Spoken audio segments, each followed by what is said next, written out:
Tu veux savoir pourquoi certaines femmes semblent fascinées par certains hommes? Pourquoi elles deviennent nerveuses, troublées, captivées, sans même comprendre pourquoi? Ce n'est ni la beauté ni la richesse. C'est un pouvoir plus subtil, un art ancien, celui de la présence et de la maîtrise. Machiavel disait « Les hommes oublient plus vite la mort de leur père que la perte de leur patrimoine ».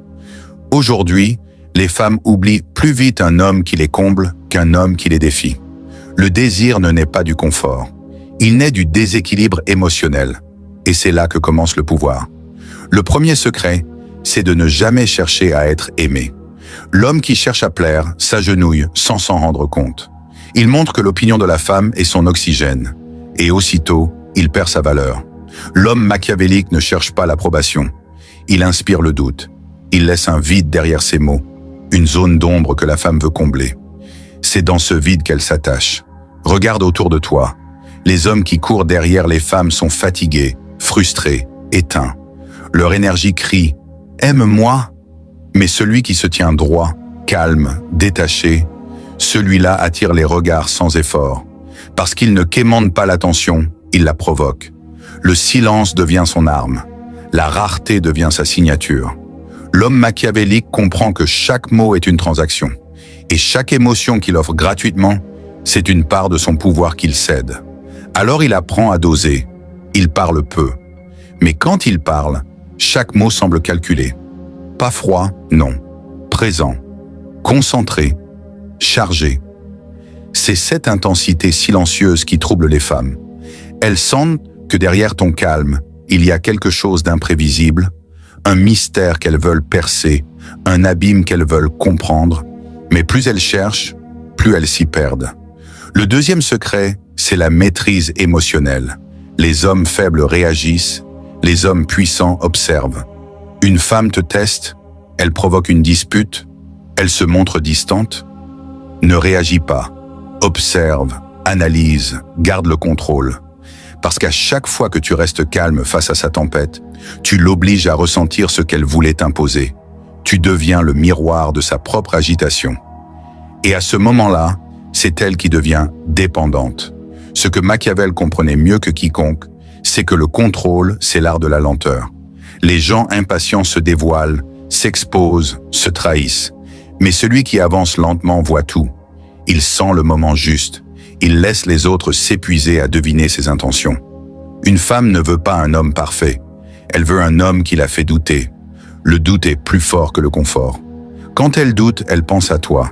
Quand elle pense à toi, elle s'attache. Et quand elle s'attache, elle t'appartient émotionnellement. Mais attention, le doute n'est pas la manipulation vide. C'est l'art de créer la tension juste. Tu lui montres ton intérêt, puis tu te retires. Tu la séduis d'un regard, puis tu détournes les yeux. Tu la touches, puis tu retires ta main avant qu'elle ne s'y habitue. Chaque geste devient un calcul. Chaque absence devient un message. C'est le langage du pouvoir. Troisième secret, le mystère. Ne montre jamais tout. L'homme qui expose sa vie, ses pensées, ses émotions comme un livre ouvert, perd immédiatement sa force d'attraction. Parce que la curiosité est le moteur du désir. Et si elle sait tout de toi, il n'y a plus rien à explorer. Alors, garde toujours une partie de ton univers dans l'ombre. Qu'elle se demande « Qui est-il vraiment ? À quoi pense-t-il quand il me regarde ainsi ? Pourquoi ai-je peur de le perdre alors qu'il ne m'a rien promis ?» Ce flou la consume. Et plus tu restes énigmatique, plus elle projette sur toi tout ce qu'elle désire. Tu deviens le miroir de ses fantasmes. Et tu n'as rien eu à faire, sinon te taire au bon moment. Mais ce pouvoir, il demande une force intérieure. Tu ne peux pas jouer le mystère si ton âme est vide. Tu dois construire en toi un monde plus vaste que le sien. Avoir des ambitions, des projets, une vision. Parce qu'une femme ressent quand un homme vit pour elle et quand un homme vit pour quelque chose de plus grand. L'un attire sa pitié, l'autre attire son admiration. Le quatrième secret, c'est la rareté. Tu ne seras jamais désiré si tu es toujours disponible. Le manque est la source de toute addiction. Tu dois te rendre difficile à atteindre, non par arrogance, mais par discipline. Fais-la attendre, fais-la se demander ce que tu fais, où tu es, avec qui. Le mystère devient alors un poison doux qu'elle s'injecte elle-même. Chaque silence devient une obsession, Chaque absence devient une promesse. Mais attention, la rareté sans valeur n'est rien. Ce n'est pas l'absence qui attire, c'est ce qu'elle imagine derrière ton absence. Alors, cultive une présence marquante. Quand tu es là, sois totalement là. Regarde-la comme si tu voyais à travers elle. Écoute-la comme si ses mots étaient des codes secrets. Fais-lui sentir que ta présence est un cadeau. Et quand tu t'éloignes, elle sentira le vide. Le 5e secret, la dualité. L'homme qui séduit profondément est un paradoxe. Fort mais calme, froid mais intense, distant mais profondément présent. Cette tension intérieure crée un champ magnétique. Les femmes ne comprennent pas pourquoi elles sont attirées. Elles le sentent, parce que tu incarnes à la fois la sécurité et le danger, la douceur et la menace, la lumière et l'ombre. Machiavel aurait dit « Il faut être à la fois lion et renard ». Le lion pour inspirer la crainte, le renard pour comprendre les jeux cachés. Et dans la séduction, c'est pareil. Le lion, c'est ton calme, ta force tranquille, ta façon de poser les limites sans hausser la voix. Le renard, c'est ton intelligence émotionnelle, ta capacité à sentir quand te rapprocher, quand te taire, quand disparaître. C'est cette alternance subtile qui rend les femmes folles. Tu leur offres une stabilité émotionnelle, puis tu la retires. Tu les fais se sentir spéciales, puis tu redeviens lointain. Tu les élèves au ciel, puis tu les laisses redescendre seuls. Et dans cette oscillation, elles s'attachent, parce que le cerveau humain devient dépendant de ce qu'il ne comprend pas totalement. Mais il y a un dernier ingrédient, la froideur bienveillante. Tu ne séduis pas par le besoin, mais par la maîtrise. Tu ne cherches pas à conquérir, mais à observer comment le monde réagit à ton calme. Cette froideur ne vient pas du mépris, mais de la conscience. Tu sais que tout est jeu, que tout est mouvement. Et pendant que les autres s'agitent, toi, tu regardes. Tu avances lentement, mais sûrement. Et les femmes sentent cette différence. Elles la sentent comme une vibration invisible. Un mélange de confiance, de mystère et de puissance silencieuse. Quand tu atteins cet état, tout change. Tu ne cherches plus à séduire. Tu incarnes la séduction. Ton regard parle pour toi. Ton silence en dit plus que 1000 compliments. Et sans t'en rendre compte, tu deviens celui qu'elles poursuivent. Parce qu'elles sentent que te conquérir, c'est se dépasser. Et que te comprendre, c'est impossible. Alors elles reviennent. Encore et encore. Non pas parce que tu es le plus beau, ni le plus gentil, mais parce que tu es devenu un mystère vivant. Tu as compris maintenant. Ce n'est pas la beauté. Ce n'est pas le charme artificiel. C'est cette aura invisible que tu dégages quand tu as cessé de vouloir plaire. Quand tu n'as plus rien à prouver. Quand tu avances dans le monde avec cette lenteur souveraine, comme si tout appartenait déjà. Mais voici la vérité que peu d'hommes osent regarder en face. Pour que les femmes te poursuivent, tu dois d'abord apprendre à te fuir toi-même, puis à te retrouver. Parce qu'un homme ne devient magnétique que lorsqu'il a traversé ses propres ombres. Machiavel l'aurait appelé le baptême du feu du pouvoir, le moment où tu cesses d'être réactif pour devenir intentionnel. Le premier pilier de cette seconde partie, c'est le contrôle du regard. Ton regard doit être une arme, pas celui qui cherche, pas celui qui supplie, mais celui qui observe sans être ébranlé. Regarde une femme sans attendre de réaction. Regarde-la comme on contemple une œuvre dont on comprend la beauté, mais qu'on n'a pas besoin de posséder. C'est ce détachement silencieux qui la déstabilise, parce qu'elle sent dans ton regard quelque chose de rare, une absence totale de besoin. Et cette absence, c'est la plus grande forme de pouvoir. Les femmes sentent quand tu veux les séduire, elles sentent quand tu veux être validé. Mais quand elles sentent que tu n'attends rien, que tu pourrais les désirer sans jamais les poursuivre, leur inconscient panique. Elles cherchent à combler ce vide. Et c'est là que la dynamique s'inverse. Ce n'est plus toi qui poursuis, c'est elle qui veut comprendre pourquoi tu ne cours pas comme les autres. Le deuxième pilier, c'est l'ancrage émotionnel. C'est ici que la psychologie humaine devient ton allié. Une femme se souvient rarement de ce que tu dis, mais elle se souviendra toujours de ce qu'elle a ressenti en ta présence. Alors ton rôle, ce n'est pas de convaincre, c'est de faire vivre des émotions. Fais-la rire, puis fais-la douter. Fais-la se sentir unique, puis fais silence. Offre-lui un moment d'intimité, puis prends de la distance. Ce contraste émotionnel crée un choc intérieur. Et ce choc devient un ancrage. Chaque fois qu'elle pensera à toi, elle ressentira ce mélange de plaisir et de confusion. et l'esprit humain devient accro à ce qu'il ne peut pas classer. Souviens-toi, l'amour n'est pas logique. L'amour, c'est une tension non résolue. Et celui qui sait créer cette tension sans la rompre, détient le contrôle. Le troisième pilier, c'est l'imprévisibilité. L'homme prévisible devient vite transparent. On sait déjà ce qu'il va dire, comment il va réagir quand il va écrire. Mais l'homme imprévisible, lui, garde la flamme vivante. Un jour doux, un jour distant, un jour passionné, un jour indifférent. Pas parce qu'il joue un rôle, mais parce qu'il est maître de sa polarité. Les femmes ne veulent pas la stabilité émotionnelle d'un robot. Elles veulent la profondeur d'un homme qui vit pleinement, mais sans jamais perdre le contrôle de son feu intérieur. L'imprévisibilité, c'est l'art d'être libre tout en restant centré. C'est de dire non quand tout le monde attend un oui. C'est de partir quand tout le monde s'accroche. C'est de garder ton mystère vivant, même après qu'elle croit te connaître. Le quatrième pilier, c'est la valeur perçue. Machiavel savait que la perception est plus puissante que la vérité. Et dans la séduction, c'est la même loi. Ce que tu renvoies détermine ce qu'elle ressent.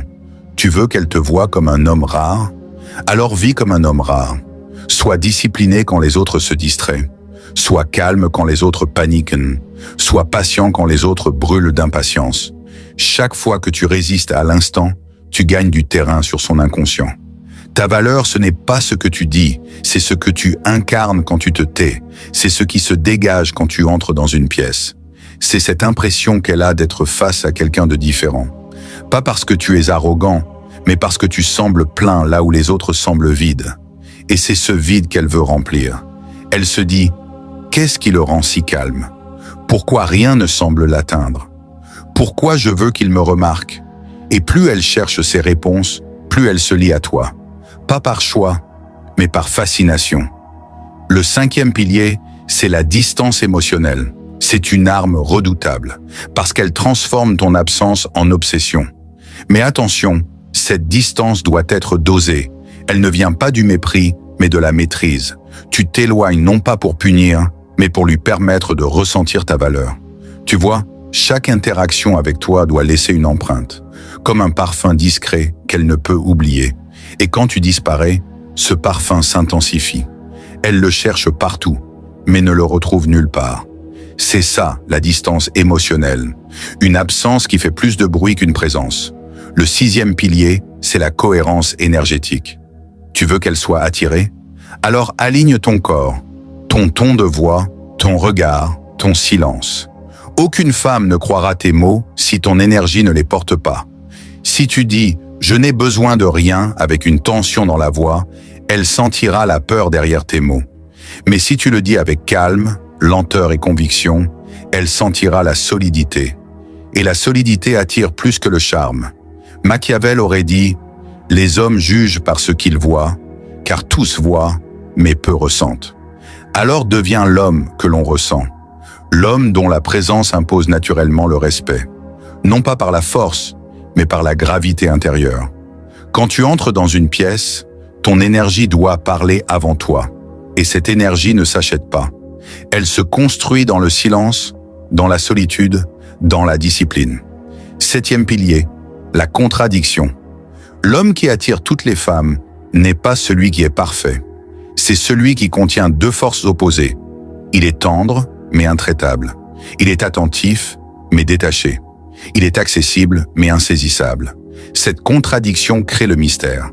Et le mystère crée le désir. Souvent, une femme ne sait même pas pourquoi elle pense à toi. Elle ne sait pas si elle t'aime ou si elle te déteste.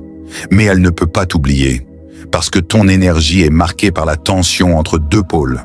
Tu es à la fois le feu et la glace, le danger et le refuge. Et c'est cette dualité qui la rend captive. Mais n'oublie jamais ceci, le but n'est pas de manipuler, le but est de comprendre. Parce que celui qui comprend les mécanismes de l'âme humaine peut choisir quand agir et quand s'effacer. Et c'est ce choix conscient qui crée la puissance véritable. Tu veux être irrésistible? Sois un mystère qu'on ne peut résoudre. Sois une énigme que l'on croit comprendre, mais qui change de visage à chaque regard. Ne donne jamais tout, ne t'explique jamais totalement. Et surtout, ne cherche jamais à être compris. Les femmes ne tombent pas amoureuses de ce qu'elles comprennent. Elles tombent amoureuses de ce qu'elles ressentent sans pouvoir le nommer. Le 8e pilier, c'est le pouvoir du silence. Le silence est une arme que peu d'hommes savent manier. Les faibles le fuient parce qu'il met à nu leur insécurité. Les puissants l'utilisent parce qu'il amplifie leur mystère. Quand tu te tais, tu laisses l'autre s'exposer. Quand tu gardes ton calme, tu lui fais sentir que tu n'as rien à prouver. Et dans ce silence, elle projette, elle imagine, elle interprète, elle fantasme. Le silence, c'est la toile blanche sur laquelle elle peint ton image. Et plus tu maîtrises cet art, plus elle devient esclave de ses propres pensées. C'est là la vraie domination, non pas celle du corps, mais celle de l'esprit. Enfin, le 9e et dernier pilier, la transcendance. L'homme machiavélique ultime ne cherche pas à dominer les femmes. Il cherche à dominer lui-même. Il transforme chaque tentation, chaque peur, chaque rejet en matière première pour sa puissance. Il ne fuit rien. Il observe, il ressent, il intègre. Et de cette maîtrise naît une lumière froide, presque divine. Une aura de calme et de profondeur que les femmes ressentent instinctivement. Parce que le vrai pouvoir, ce n'est pas d'être au-dessus des autres. C'est de ne plus avoir besoin de l'être. Quand tu atteins cet état, les gens ne savent plus pourquoi ils te respectent. Ils le sentent, ils le savent, sans le comprendre. Et les femmes, elles, te poursuivent, non pas parce que tu les veux, mais parce qu'elles pressentent que t'avoir, c'est accéder à un autre niveau d'existence. Alors souviens-toi, le véritable séducteur n'est pas celui qui parle le plus, mais celui dont la simple présence déclenche des émotions contradictoires. Il ne s'agite pas, il attire. Il ne conquiert pas, il laisse venir. Et dans ce calme absolu, il devient irrésistible. Fais ça, et toutes les femmes te poursuivront. Pas parce que tu les cherches, mais parce que tu es devenu celui qu'elles n'osent même plus rêver de trouver.